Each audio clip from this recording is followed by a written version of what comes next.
Saya mengundang kita semua bangkit berdiri. Kita akan bacakan kebenaran firman Tuhan ini bersama-sama. Hagai, kitab Hagai pasal yang pertama, ayat yang kelima. Dalam hitungan ketiga kita akan bacakan kebenaran firman Tuhan ini bersama-sama. Demikian kebenaran firman Tuhan. 1, 2, 3, ya. Oleh sebab itu, beginilah firman Tuhan semesta alam. Perhatikanlah keadaanmu. Puji nama Tuhan, silakan duduk. Bapak Ibu Saudara yang diberkati oleh Tuhan. Ini merupakan firman Tuhan semesta alam yang mengatakan perhatikanlah keadaanmu. Bagaimana keadaan kita selama 11 bulan yang sudah kita lalui? Apakah kita menjadi pribadi-pribadi yang senantiasa memperhatikan keadaan kita?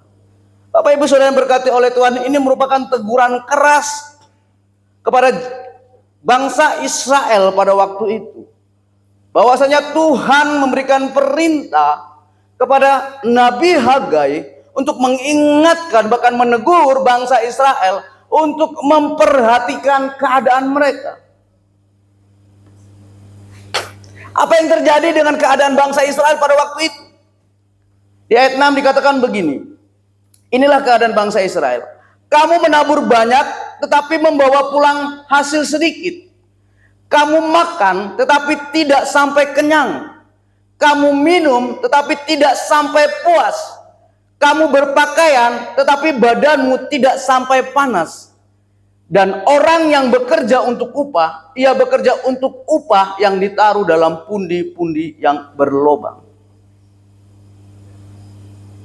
Sederhananya, keadaan bangsa Israel pada waktu itu bukan keadaan yang baik-baik saja.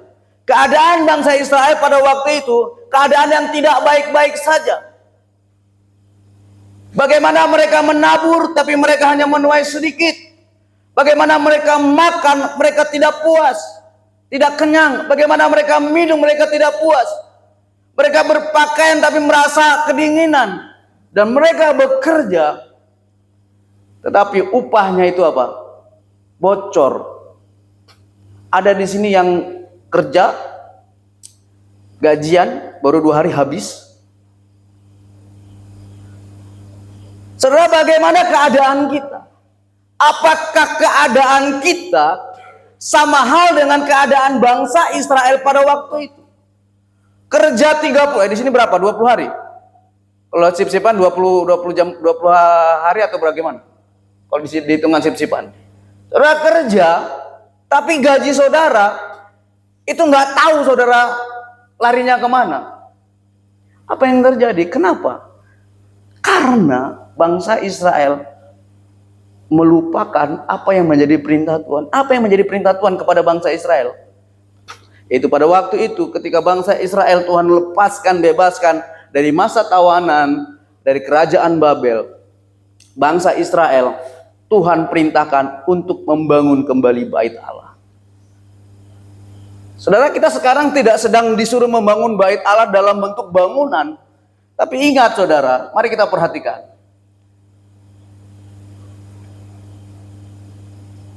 1 Korintus 13 ayat 6 dikatakan begini. Tidak tahukah kamu bahwa kamu adalah bait Allah dan bahwa roh Allah diam di dalam kamu. Bangsa Israel pada waktu itu melupakan pembangunan bait Allah yang sudah hancur. Karena apa? Karena kerajaan Babel pada waktu itu memang menghancurkan bait Allah. Sehingga bait Allah pada waktu itu sudah hancur. Dan ketika bangsa Israel dilepaskan dari masa tawanan selama 70 tahun, mereka kembali, perintah Tuhan yang pertama yang harus mereka kerjakan adalah mereka harus membangun kembali bait Allah. Kenapa? Bait Allah itu adalah simbol di mana kehadiran Allah yang harus mereka bangun. Tapi mereka melupakan hal itu.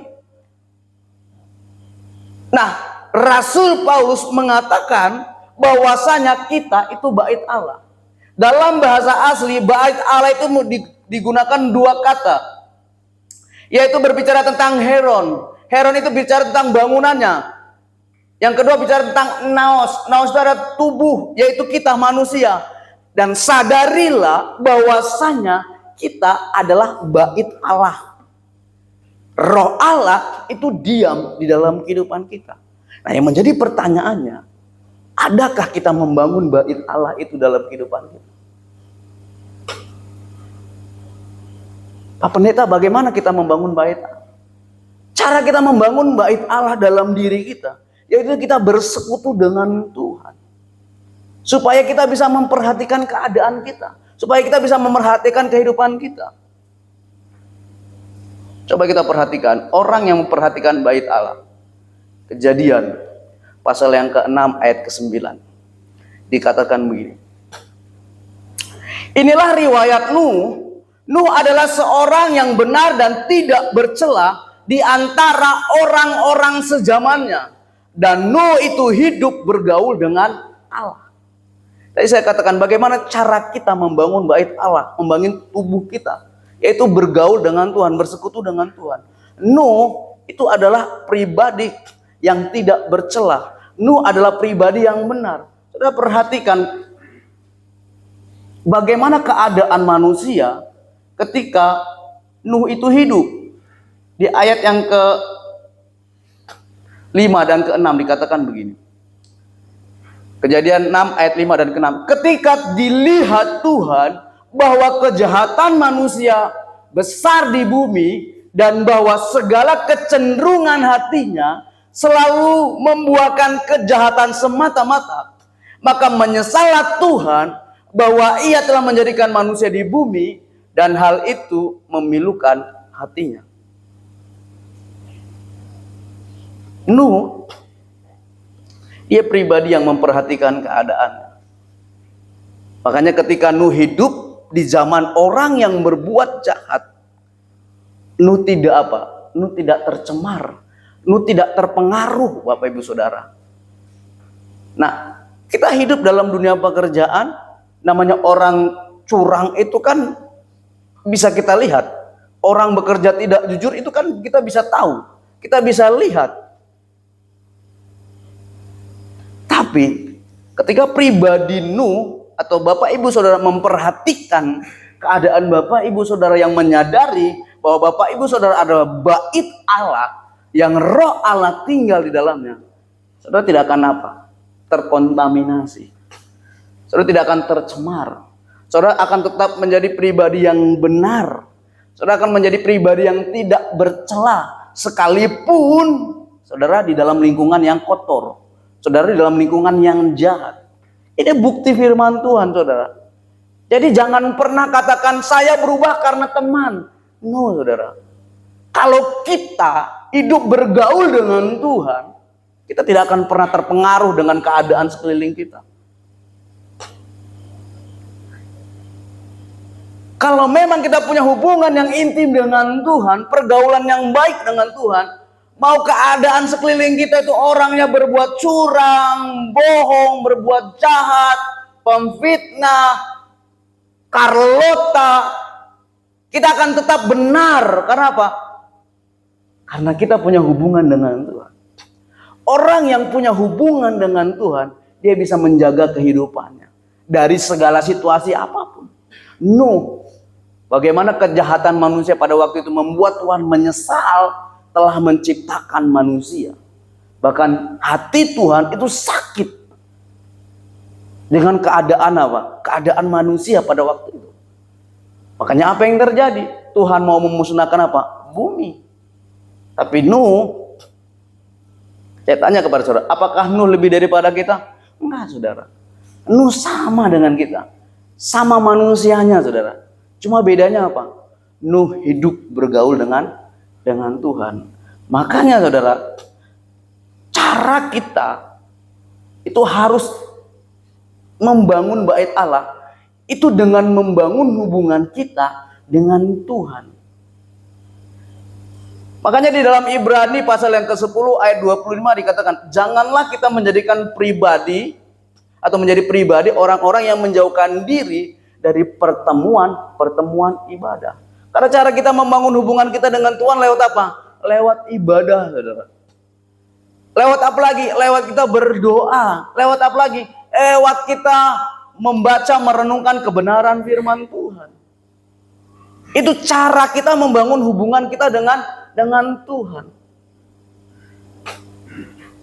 Nah, yang menjadi pertanyaannya, bagaimana cara kita memperhatikan hidup kita? Apa yang harus kita lakukan sehingga kita menjadi pribadi-pribadi yang senantiasa memperhatikan keadaan kita?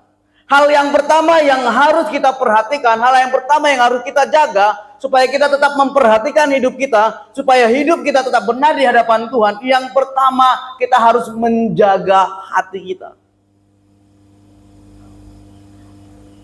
Amsal 4 ayat 23. Jagalah hatimu dengan segala kewaspadaan, karena dari situlah terpancar kehidupan.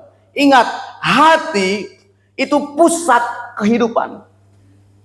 Ketika hatimu benar, pasti hidupmu benar. Ketika hatimu benar, pasti pikiranmu benar. Ketika hatimu benar, pasti tindakanmu benar. Ketika hatimu benar, pasti ucapanmu benar. Itu pertama, hati itu pusat kehidupan. Sampai Raja Salomo mengingatkan kepada kita untuk menjaga hati kita dengan segala kewaspadaan. Waspada, teliti, seksama. Bayangkan saudara, kalau security yang bekerja di tempat ini tidak waspada, apa yang terjadi saudara? Mungkin tidak sedikit saudara kehilangan barang. Tidak sedikit perusahaan dirugikan. Kalau tidak waspada. Hati kita itu pusat kehidupan. Yang kedua, hati itu pusat penilaiannya Allah. 1 Samuel 16 ayat 7. Tetapi berfirmanlah Tuhan kepada Samuel, janganlah pandang parasnya atau perawakannya yang tinggi, sebab aku telah menolaknya. Bukan yang dilihat manusia, yang dilihat Allah. Manusia melihat apa yang di depan mata, tetapi Tuhan melihat hati. Saudara, kita bisa pandai bersikap manis di hadapan manusia dengan senyum, menyapa, tapi Tuhan lihatnya apa? Hati. Kita bisa bohongi teman kita, kita bisa bohongi pemimpin kita dengan senyuman kita, dengan sikap kita yang baik, tapi Tuhan tahu hati kita. Nah, hati yang tidak dijaga saudara, hati yang tidak dijaga, isinya akan seperti ini. Matius 15 ayat 19. Ini kalau kita tidak menjaga hati. Karena dari hati timbullah segala pikiran jahat, pembunuhan, perzinahan, percabulan, pencurian, sumpah palsu, dan hujat.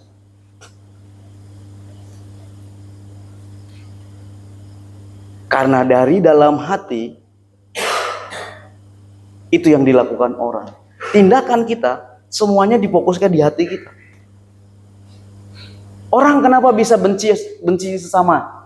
Kenapa? Hatinya terluka. Hatinya tersakiti. Kenapa kita bisa marah pimpinan kita? Karena hati kita tersentuh. Hati kita terluka.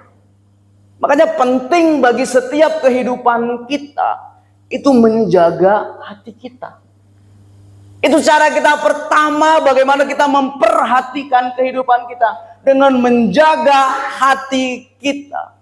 Supaya apa? Supaya hati kita tidak menjadi hati yang isinya pikiran jahat, yang isinya pembunuhan, perzinahan, percabulan, pencurian, sumpah palsu dan hujat.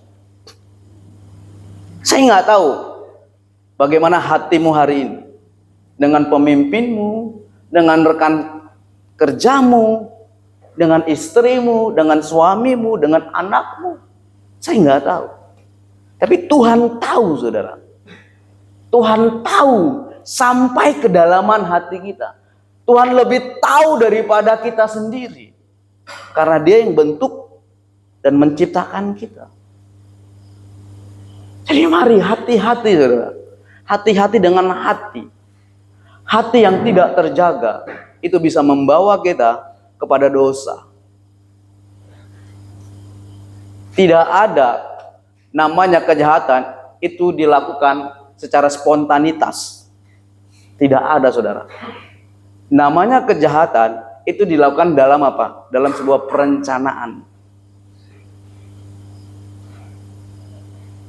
Iya. Jadi mari kita harus apa? Memperhatikan hati kita. Jaga hati kita. Yang kedua, bagaimana cara kita memperhatikan hidup kita? Ibrani pasal yang keempat.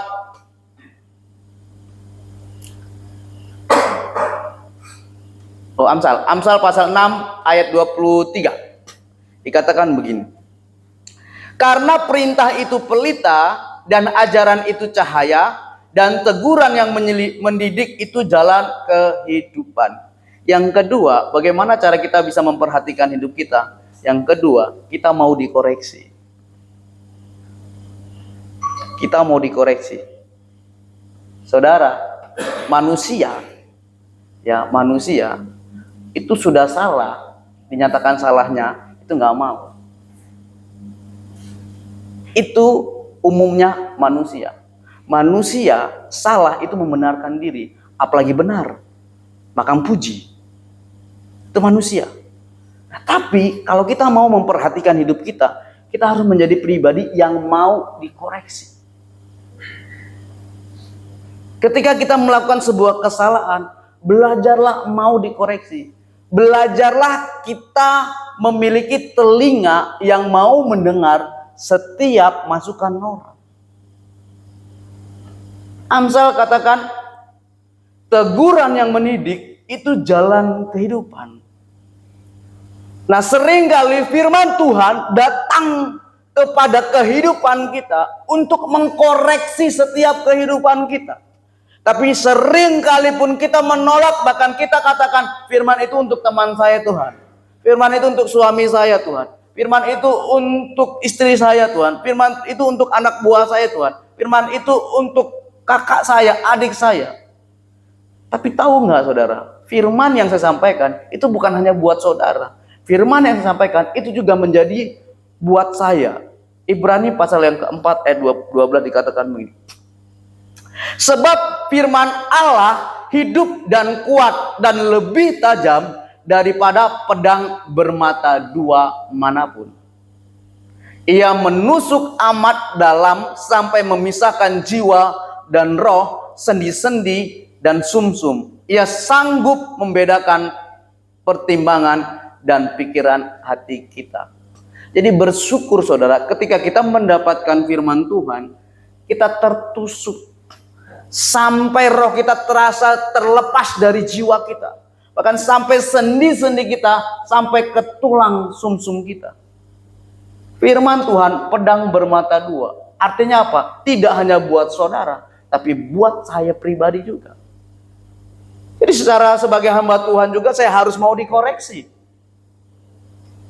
Karena yang ada itu kita hidup dalam kebenaran, bukan kita hidup sok benar. Kan banyak manusia yang hidup sok benar, merasa benar. Orang percaya itu hidup di dalam kebenaran, bukan hidup merasa benar. Karena kalau hidup merasa benar, setiap manusia itu punya kebenaran mereka masing-masing, saudara. Sekarang saya tanya, siapa yang sudah punya istri? Angkat tangan. Tanya, bapak-bapak, siapa wanita tercantik di dunia ini? Istri saya, bukan istri bapak. Itu kebenaran saya. Tapi bapak bilang apa? Oh, istri saya Pak Pendeta. Kita bisa berkelahi gara-gara siapa yang paling cantik. Karena apa? Kita punya kebenaran masing-masing. Orang bisa berkelahi, bahkan bunuh-bunuhan gara-gara penilaian siapa yang paling cantik istrinya.